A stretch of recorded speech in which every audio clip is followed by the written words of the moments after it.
سلام البنات، واش راكم؟ صحه فطوركم؟ ان شاء الله تكونوا فطرتوا مليح.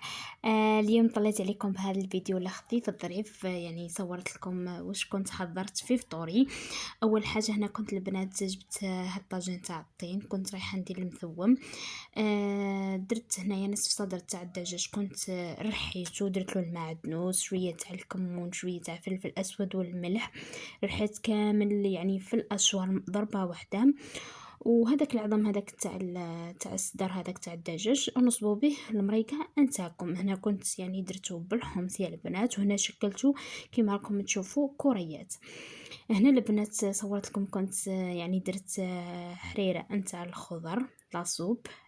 كيما انا ما نحبش الفريك يا البنات، درت شويه نتاع لاصوب. كيما راكم تشوفوا رجعت هنا المريقه نتاعي نتاع المثوم، كنت قطعت حوالي 2 حبات تاع الجزر بهذا الشكل دوائر، ونتكتكو كلش مع بعض. هنا صورت لكم الفريك. هنا نطيبو في القدره نتاع الطين يا البنات. صدقوني ما كلت الطين وحدها يا البنات، تزيد لكم بنه على بنه للماكله نتاعكم. كيما راكم تشوفوا حبيباتي، حاولت اني يعني نصور لكم مقتطفات واش درنا في فطورنا. كيما راكم تشوفوا البنات، هنا ضفت الحمص والتوابل اللي تضيفوهم للدجاج ضيفوهم يعني المرقان تاعكم. تقدروا ديروه بالزيتون ولا الحمص، انا صراحه نحبه بالحمص يا البنات. وكيما راكم تشوفوا هنا ضفت يعني الماء، وكي يغلى الماء يا البنات لوحوا الكريات نتاع الدجاج هكذاك باه ما يتحلوا لكمش. صدقوني يا البنات يجيكم هايل هايل يا البنات. وفي النهايه كنت ضفت له ملعقه نتاع جبن طري. هنايا البنات وجدت حشو نتاع الكوكا يا البنات. ثاني رحيت في الاشوار البصل والدجاج، وضفت لهم طماطم، رحيت كلش، زدت يعني التوابل. شوفوا البنات هنا صورت لكم المثوم ما شاء الله جبنين بنين هايل يا البنات. مام المرقه نتاعو معزته. هنا كنت يعني نطيب في الحلو. هنا صورت لكم برك مقتطفات. سمحوا لي البنات. هنايا كنت يعني نعجن في المطلوع. كما قلت لكم حاولت اني يعني ندير لكم مقتطفات فقط، يعني ما صورتش كلش بالتفصيل. قولوا لي البنات نتوما في التعليقات واش راكم ديروا في فطوركم، كاش لي صالي كاش تحليات البنات، اكتبوا لنا في التعليقات كما راكم تشوفوا. وهذا هو المطلوع تاعنا، شهيتكم في الجنه ان شاء الله. جا ما شاء الله يا البنات، خفيف هايل هايل. ورحت نحضر الكوكا.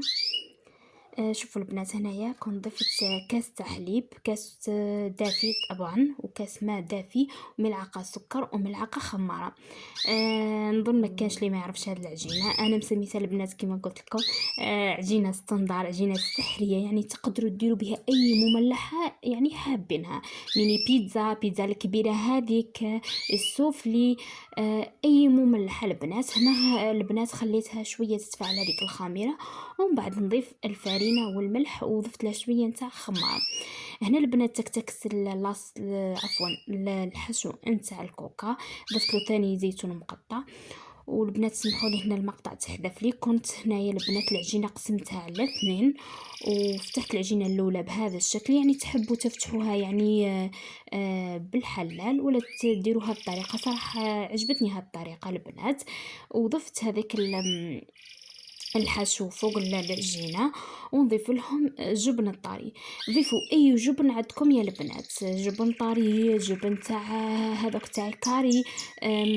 البنات ديروا جبن تاع هذاك لي الرابو.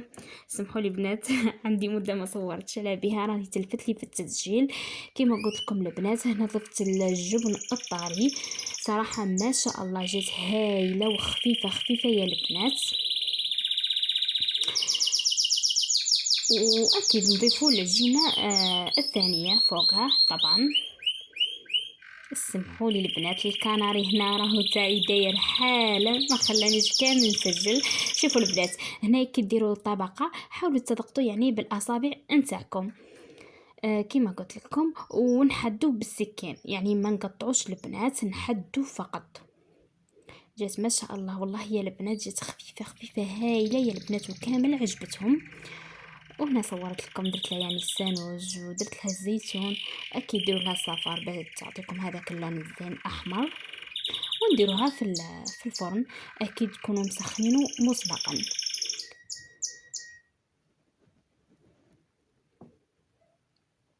وهنا كنت فتحت على لاصوب تاعي وريحتها في الاشوار، صدقوني جات ما شاء الله، ثاني جات بنينه يا البنات. والخضر اللي عندكم تقدروا ديروها في لاصوب، كما نعرف انه لاصوب ما تتعيفش يا البنات. هنا كنا نديرو في البوراك، ثاني وريت لكم مقتطفات فقط.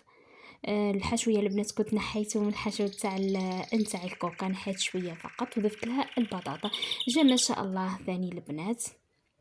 وهذه هي الطابله تاعنا. شهيتكم ان شاء الله في الجنه البنات. ما تنسونيش بجام وتعليق حبيباتي، نحبكم ياسر ياسر. كما قلت لكم البنات ما تبخلوش عليا بجام وتعليق. سلام.